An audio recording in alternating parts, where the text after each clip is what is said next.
constituent of yours, Victor Miller. Yeah. He served in the U.S. Marine Corps for 22 years, voted for President Trump.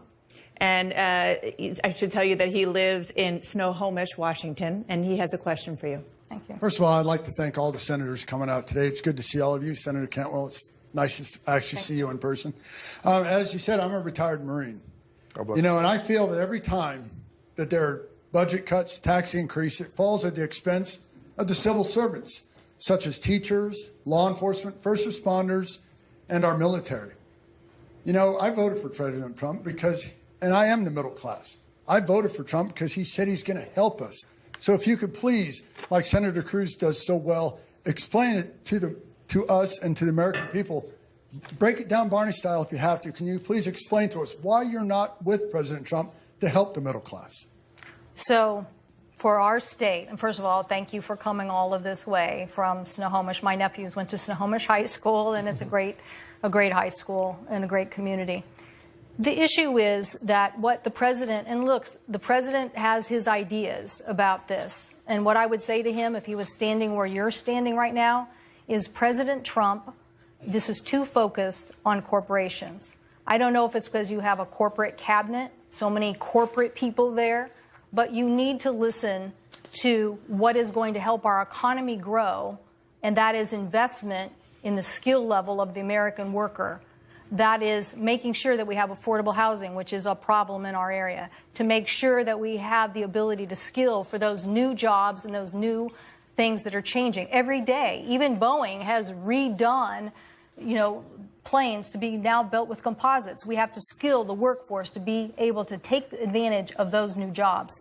So what I want President Trump to hear from me, and maybe he'll invite you and me to come down and talk to him, but what I would say to him is don't think that these corporations are just going to grow the wage and productivity that you think they're going to, because the economists don't think that they will. And what's so important right now is that the middle class is being challenged. I have faith in you, and I have faith in us. This U.S. economy, every time we had to rise to the occasion, women had to take over the factories in World War II, and they did it. And when the men came home, they're like, what's our economy going to be in the 50s? We created the GI Bill, and guess what? We were successful. So let's not be afraid of this transition. I believe, as Harry Truman said, let's prepare for this transition. And if we do that, and let's go sell him on the Apprentice program. He had a TV show. I guarantee you he knows what an apprentice is all about. Senator Scott? Absolutely. I would love to have more folks helping us with this tax plan. This is not a Republican plan. It ought not be a Democrat plan. It really is a plan to help the average person in America. Ways that we do that, I've said it before and I'll say it again. We basically double the standard deduction for individuals from $6,000 to $12,000, for single parents from $9,000 to $18,000, for dual households earners from $12,000 to $24,000. We increase the child tax credit. We help with the earned income tax credit. We grow our economic opportunities around the world. We repatriate about $2 trillion of foreign profits so that we can create more jobs at home. This is a plan that we can stand up and be proud about. So can I just add? Sure. Tim, yes. I don't know how you can say this is not a Republican plan. This is a Republican. This is an American Democrats plan. have been shut out of the process. 60% of the benefits go to the top 1%. The gentleman asked a good question. Why don't we support President Trump trying to help the middle class? I would if he were trying to help the middle class rather than the billionaire class. I would if he was keeping his word. You remember during the campaign, he said he was going to take on the pharmaceutical industry and he's going to lower the cost of prescription drugs in America. Well, it's funny, all of the people he appoints in that area come from the pharmaceutical industry. My question, you remember when he said he was going to drain the swamp? He has more billionaires in his administration than any president in the history of this country. Bernie, what the president told you was one thing. What he's doing today is something very different. Here's the question, though.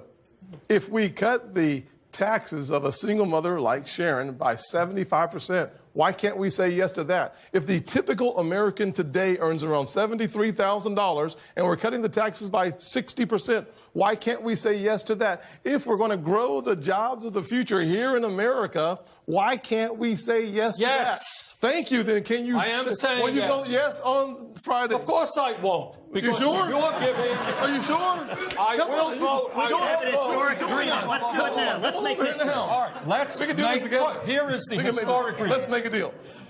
Shock Mitch McConnell. Announce right I've now done that you are before. not going to be voting for that disastrous tax bill. Oh, my goodness. Say you want to sit down All with I'm saying, Maria and myself. Bernie, and we're right here. Bernie, we're right here. We have a great We're right here, opportunity. One minute. We have a great opportunity. Let We have a great us opportunity. create a tax bill that works for the middle class. But and Bernie, works Bernie, here's the reason why there are no Democrats working with us. You want to raise taxes. We want to cut taxes. When did you have There's not a compromise. And let me point out, John F. Kennedy cut taxes, cut corporate taxes. You would have chased John F. Kennedy out of the Democratic Party because what he says is word for word what we're saying. Cut taxes, leave Ted, more money in people's... Well, you have just told people, we're not going to work with you because we think you will do thus and such. That's not the way politics is Not supposed one to work. Democrat Ted is talked willing about to work with us. Open the damn door and The we door's will open. work. The door is open. Hold it. We don't have a The lock on door the door. is open. We don't have a lock on the door. If we No can locks. then postpone this vote this week. No, if we're you not going wanna- to delay. You've been All right. obstructing for a No, year. we have We're not not gonna obstructed. we're not We have gonna not delay been more. involved in the process at all. But If you Tim refuse to wants to talk, participate. if Tim wants to talk about helping the middle class and working class in this Here's- country, let's do it. Bernie, You want to talk in the about the presidential middle race, class? in the we ain't gonna presidential do it. race, your tax Here's what plan we say. jacked up taxes on everyone. No. That's what you proposed. In the presidential, my campaign, Fellas. we made public colleges and universities tuition free. And by something jacking that I up think taxes we on should be everybody. doing. In my presidential campaign, we put $1 trillion into rebuilding our crumbling infrastructure and creating 15 million jobs. In my presidential campaign, unlike you, I believe that climate change is real. It is devastating. And we put money into transforming our energy system away from fossil Senators, fuel. last word on this is from Senator Scott. This is obviously good for TV, but it's not really good for understanding the tax reform that's an opportunity for the average person. I'll say it very simply. Very simply. There is a way for us to make sure that the middle income folks have more of their own money to take home in each paycheck. I have Democrats working as a part of the tax bill. There's an Investing in Opportunity Act that I sponsored. My co-sponsors are Cory Booker, Senator Peters from Michigan, Democrat, Mike Bennett, Democrat. There is a bipartisan coalition looking for ways to address the needs of the distressed communities where 50 million Americans live. If we want to do the right thing, this is one of those opportunities. So I want to move to another question from the audience. One group that could face higher taxes under the House Republican tax plan is graduate students, because the bill would count tuition that the university waives for graduate students, counts it as taxable income. Now, that's not in the Senate bill, but it is in the House bill, so it is something you're going to have to address one way or the other. I want to bring in Sarah Bajani. She's getting her PhD at Michigan State University, and she has a question for Senator Scott. Senator, Sarah? Hi, this is exciting. The average graduate student at my university currently makes $15,000 a year. If we were to be taxed on the tuition benefits that we receive, many of us would be paying almost a third of our salary toward federal taxes. At other universities with higher tuition rates, the situation is even worse. When the Senate and the House bills head to reconciliation, this question is for both Senators Cruz and Scott, really, how will you guarantee that graduate students don't bear the burden of new corporate tax cuts? Will you commit to keeping new taxes on graduate tuition waivers out of the final plan?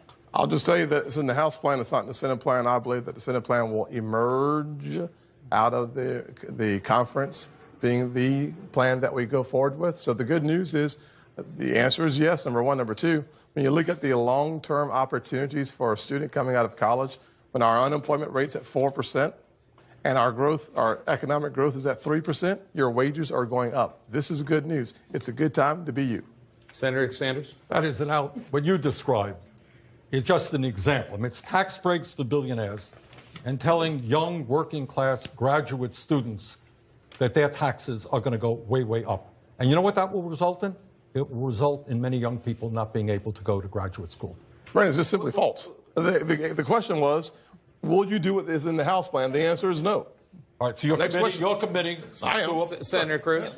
Well, look, I agree with you. We shouldn't be taxing tuition benefits. It's not in the Senate bill, and I'm quite confident it won't be in the final bill. But let me say, the objective of graduate school is not just to do graduate school, it's to get a job afterwards. And one of the problems young people have had the last 8 years is we've had stagnant growth. And, you know, the nice thing is there's an old saying, those who fail to learn from history are doomed to repeat it. We had 2 presidents who served 8 years who had dramatically different approaches on taxes. Ronald Reagan served 8 years. Barack Obama served 8 years. Ronald Reagan cut taxes and simplified the tax code. Barack Obama raised taxes. Now, what happened? We can look to the results and see which works. And I've got a few charts here that the TV camera can zoom in on. Let's talk about young people. You're a graduate student. Under Obama, median increase for ages 15 to 24 was 9%. Under Ronald Reagan, it was 55%. Tax cuts work for young people. How about women? Well, under Obama, median increase was 6%. Under Reagan, it was 25%. Senator Cruz, we have to take a break. African Americans, 8%, all right, 12%. That's the last chart. And let me finally show one more, Jake, which is women ages 15 to 24. Under Obama, 8%. Okay. Under Ronald Reagan, 73%. We're going to take a very quick break. CNN's Debate Night returns right after this.